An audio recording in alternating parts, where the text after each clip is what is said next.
Okay, hello. Welcome back to another Doctor Who episode, vlog slash thoughts slash review slash whatever you want to call it. We are talking about the latest episode, the story and the engine. Is that what it's called? Yes, the story and the engine. Yeah, honestly, I'll say right off that solid episode, mid tier episode. I think the people that are saying it's the best of this era so far and it's like a masterpiece are a little bit over exaggerating, I would say. Um, but at like my opinion, my stance with all of this is like these are my personal opinions, and I have absolutely no judgment for toward people who like or dislike certain things that disagree with my taste. Like everyone has their own taste. Like media is subjective with what you connect with and what you love. So like people that are like bashing other people for liking or disliking things that they either liked or disliked is ridiculous. So yeah, but I've seen like a lot of sentiment online saying this was the like best of the era masterpiece of an episode, and I would disagree. I think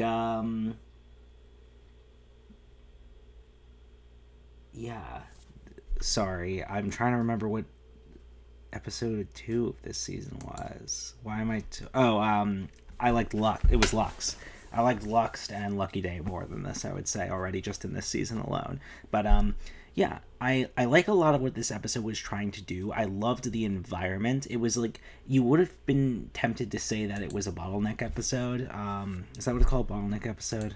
So let me double check that that's what the term is.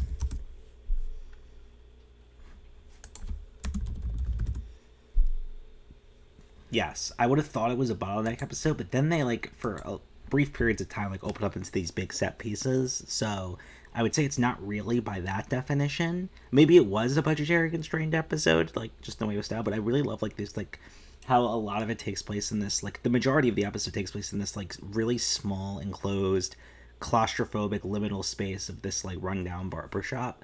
And I loved that environment and how like a lot of the dynamic was, oh, these two people are going into a back room, so now we can talk about this thing, and when they come out we can't talk about those things or do these. It was like just like the smallness and the claustrophobia of the environment while being such like a grand sci-fi story was really cool. I did really like that.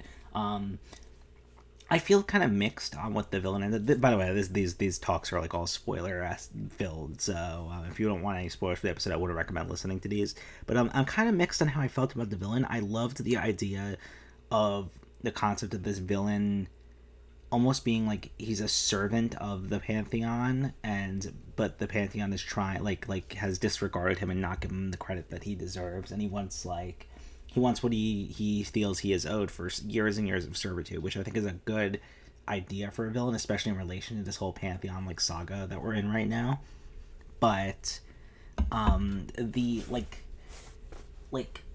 Doctor Who is always fantastical and crazy and has zany adventures, but like I feel like the Pantheon has kind of brought this level of fantasticality and zaniness to it that's a little less comprehensible. Like everything's so vague. Like it almost feels like you can kind of just make up stuff like oh, I created this like fantastical network of stories and I'm traveling across this network to try to destroy the story. Like it really wasn't really followable. It was kind of just too abstract to really be like fully comprehensible, I felt. And I feel like that's a lot of the issue of the Pantheon in this saga that we're in, is like their abilities and their nature as entities within this universe is kind of a bit too, like Doctor Who's always pulling crazy stuff out of that, so it's a bit too abstract. Like there's always it's less sci-fi and it's more fantasy. I'm not saying that's necessarily a bad thing. I just feel like I haven't personally been connecting with the like this whole Pantheon saga in this universe and like what it means. But I did think this villain was good. I really like that idea and that concept, and I understood it. I didn't like. I think it was tied into some sort of African mythology. Who the other, like his like sidekick character was. I thought it was gonna be something big because she comes in and she clearly like she's like like it's she almost has this energy when she first walks in. Like it's not even a question that the Doctor is here. It's like, yeah, of course he showed up. This is what was supposed like. It's like, and she like he says he recognizes her but he can't place it yet, which I guess probably happens to the Doctor a lot because thousands upon thousands of years of life if someone's in your early years, especially which we've come to reveal, very early years, it's like you're not really gonna remember them if you haven't seen them for that long, but you can still have that like core recognition, you know. Like I feel like it's like if I saw someone that I knew from like elementary school, like I would have that core recognition, but I wouldn't necessarily be able to identify it right away, you know. Um, but yeah, I thought the reveal was going to be something big, like she was some sort of like legacy character, like that, like he, like maybe a former like Time Lord companion that he abandoned from Classic Who or something, or like this is me coming from like not having seen most of Classic Who, so something like that, or like maybe he would like I also thought she could have been like a spurned companion that got older or something. I really didn't know. But they sort of tied it into some sort of mythology, African mythology, and that she was like an entity that was part of that mythology. And at first I was like, okay, like I wonder if this has to do with a Classic Who episode, or if it's just something that like kind of is just filled in. Either way would have been fine, not a big deal. And then they do that it's someone that Joe Martin's fugitive doctor. And if you know me, you know I am not a fan of the Timeless Child arc from as much as I love the like there's a lot I love about the Jodie Whittaker era and the 13th Doctor. I actually have a video. I recorded it a while ago, but I never really, totally forgot to upload it, but I have a video about that coming soon. But yeah, I it didn't need to be that way. Like I feel like Russell is like trying to have his cake and eat it too with this being season 1 and 2 of a new era, and like you can jump in here because there's so much, like with Midnight references a few weeks ago and now this, it's like there's just so much tying in that it's like I really don't understand how this is expected to be a new comprehensible show. Like no one's gonna understand that, you know, if you haven't watched the 13th Doctor's era. Yeah, so I really don't understand Russell with this whole reboot thing. Maybe I wonder if it was a Disney mandate. That could very well be that it was a Disney mandate for Disney making it a Disney Plus like show.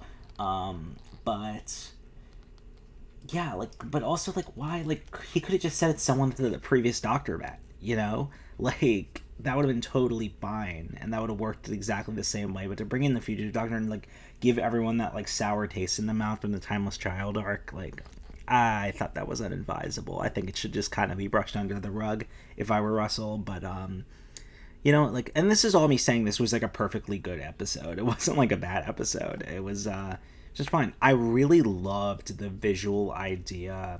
Well, I loved like the whole like liminal environment, but I also loved when they did reveal what the grand scope of like the sci-fi concept is, and it's like this like it's like this simultaneously like rudimentary mechanical spider, but also like some sort of like African mythological like figure that's like crawling over this web construct that the villain made, and it's like that was such a cool visual.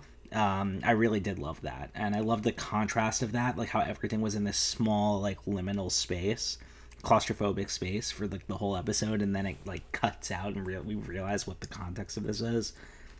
There's also a chase sequence toward the end, like through like it seems like a vault of like sort of treasures and story artifacts that the barber, I think is the villain's name in this episode, they collected.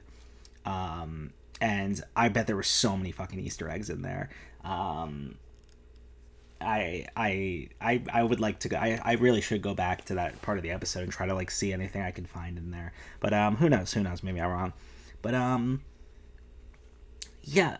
The one thing I didn't like is that like I feel like Belinda has not been getting her time to shine.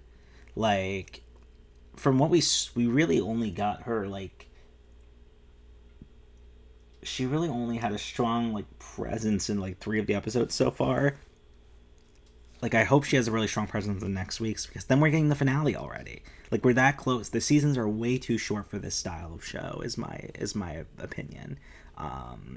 Like you can't have a Doctor and Companion light episode in this kind of format, and they did. And now it's like we're having so little time. Like I feel like we're just going to jump into the finale without fully getting to see Belinda's like breadth of character. So I'm a little, they could very well be that she travels next season, but I don't know if that's what they're setting up for, you know? So I feel a little bit like a little peeved by that. I guess she really didn't have much of a presence in this episode. It was more of a doctor and an original character focused episode, which works totally fine, but not when you have such limited episodes to tell these stories, you know. But yeah, anyway, I'm not really looking forward to next week's. I hate like the visual style of it and that like Eurovision-esque, like it's clearly obviously an OT Eurovision, which I think is happening right now. So I'm not really looking forward to it, but who knows, it could completely turn around. It reminds me of the End of the World, season 1 episode 2, you know, like a little bit. So we'll see if it's any good. But was Rogue right before the finale two-parter last season? I think it was. This almost feels like they're doing Rogue again with like the weird like face paints and stuff like that. But anyway, and then we got the finale two-parter already. So yeah, we'll see. We'll see if next week could totally upset me. But yeah, overall solid episode, but it's definitely not like the masterpiece that everyone is saying it is, for sure, in my opinion. So yeah, thanks for watching, listening, however you do it. Bye bye.